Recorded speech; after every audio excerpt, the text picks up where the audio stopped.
जय श्री हरि विष्णु। प्रिय पाठकों, आप सभी सुन रहे हैं पौष मास की कथा के चौथे अध्याय का, जिसमें हम श्रीमद् भागवत जी के महात्म्य की कथा का वर्णन करेंगे। जैसा कि तीसरे अध्याय में हमने श्रवण किया था आत्मदेव और धुंधली की कथा का। कथा में गोकर्ण ने अपने पिता को वन में जाने के लिए कहा। पिता के वन जाने पर धुंधकारी और भी स्वतंत्र हो गया।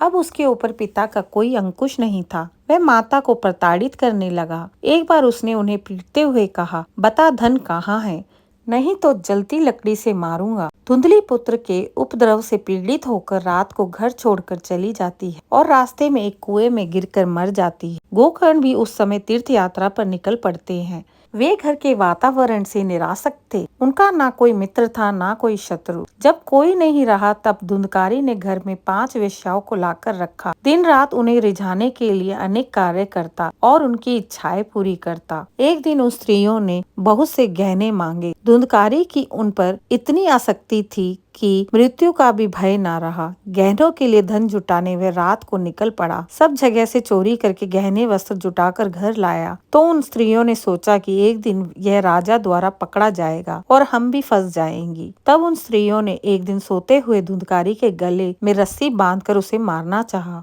जब वह नहीं मरा तब बहुत से दहकते अंगारे उसके मुंह में ठूसकर उसे क्रूरता से मार डाला। फिर धुंधकारी के शव को एक गड्ढे में डालकर कुछ दिनों के बाद वे सब धन लेकर भाग गए। इसके पश्चात धुंधकारी प्रेत योनि को प्राप्त हुआ और बवंडर के रूप में सदा सभी दिशाओं में भटकने लगा। भूख प्यास शीत घाम से पीड़ित होकर हा देव करते हुए आश्रय ढूंढता, परंतु उसे कोई आश्रय नहीं मिला। कुछ समय बाद गोकर्ण को भी धुंधकारी की मृत्यु का समाचार मिला। तब उसने गया में अन्य तीर्थों में उसका श्राद्ध किया। तब तीर्थों में घूमकर गोकर्ण अपने नगर में आया और अपने घर में रात्रि में विश्राम के लिए चुपचाप रुका। अपने भाई को सोता देख धुंधकारी उसे रात्रि में भयानक रूप धारण कर डराने लगा। धुंधकारी में बोलने की शक्ति नहीं थी, इसलिए रोने लगा और इशारे में बात करने लगा। तब गोकर्ण ने कुछ मंत्र पढ़कर उसके ऊपर छिड़का, जिससे धुंधकारी के पापों का कुछ शमन हुआ और उसने अपना हाल सुनाया। फिर अपने उद्धार का उपाय करने को कहा। गोकर्ण को बड़ा आश्चर्य हुआ कि गया आदि तीर्थों में श्राद्ध करने से भी उसका उद्धार नहीं हुआ। तब धुंधकारी ने कहा कि उसका उद्धार सैकड़ों गायें दान करने से भी नहीं होगा। तब गोकर्ण ने उसे आश्वासन देकर भेज दिया। दूसरे दिन नगर के लोग उससे मिलने आए। उनमें से कुछ लोग तत्वज्ञानी भी थे। उन्होंने शास्त्र खोलकर देखा। फिर सबने सोचा कि इस विषय में सूर्य नारायण से ही मार्गदर्शन लेना चाहिए। गोकर्ण ने सूर्य भगवान की स्तुति की। तब सूर्य नारायण ने उसे कहा कि भागवत सप्ताह से ही मुक्ति हो सकती है, उसका पारायण करो।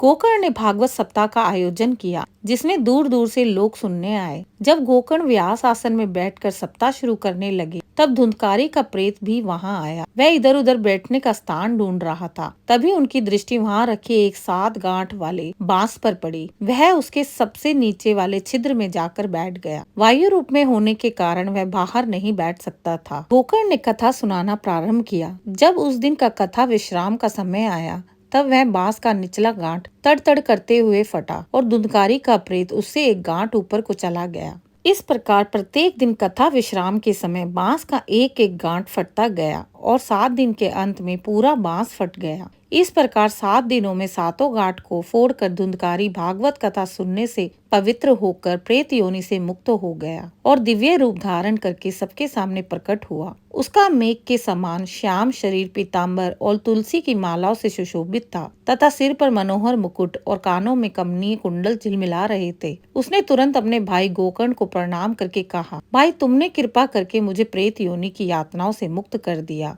देवताओं एवं विद्वानों की सभा में ऐसा कहा गया है कि भारतवर्ष में जन्म लेकर भी अगर कोई भागवत कथा नहीं सुनता तो उसका जन्म व्यर्थ है। केवल नश्वर शरीर को ही खुशपुश करने से क्या लाभ। यह प्रेत पीड़ा का नाश करने वाली श्रीमद् भगवत की कथा धन्य है तथा श्री कृष्ण चंद्र के धाम की प्राप्ति कराने वाला इसका सप्ताह पारायण भी धन्य है। इस सप्ताह श्रवण का योग लगता है, तब सब पाप थर्रा उठते हैं। अब यह भागवत की कथा जल्द ही हमारा अंत कर देगी। जिस प्रकार आग गीली सूखी छोटी बड़ी सब तरह की लकड़ियों को जला डालती है, उसी प्रकार यह सप्ताह श्रवण मन वचन और कर्म धारा किए हुए नए पुराने छोटे बड़े सभी प्रकार के पापों को भस्म कर देता है। अस्थियां ही इस शरीर के आधार स्तंभ है। नस नाड़ी रूप रस्सी रस्सियों से ये बंधा हुआ है। हमारा शरीर निरंतर किसी न किसी कामना से पीड़ित ही रहता है।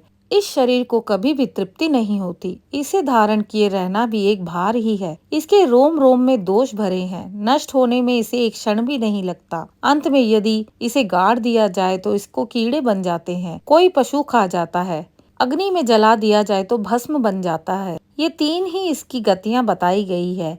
इसलिए ऐसे अस्थिर शरीर से मनुष्य अविनाशी फल देने वाले काम क्यों करता है? जो अन्न प्रातः काल पकाया जाता है वह सायंकाल तक बिगड़ जाता है। फिर उसी के रस्से से पुष्ट हुए शरीर की नित्यता कैसी? जिन लोगों को भागवत कथा प्राप्त नहीं होती है वह तो जल के बुलबुले और जीव में मच्छर आदि के समान रह जाते हैं।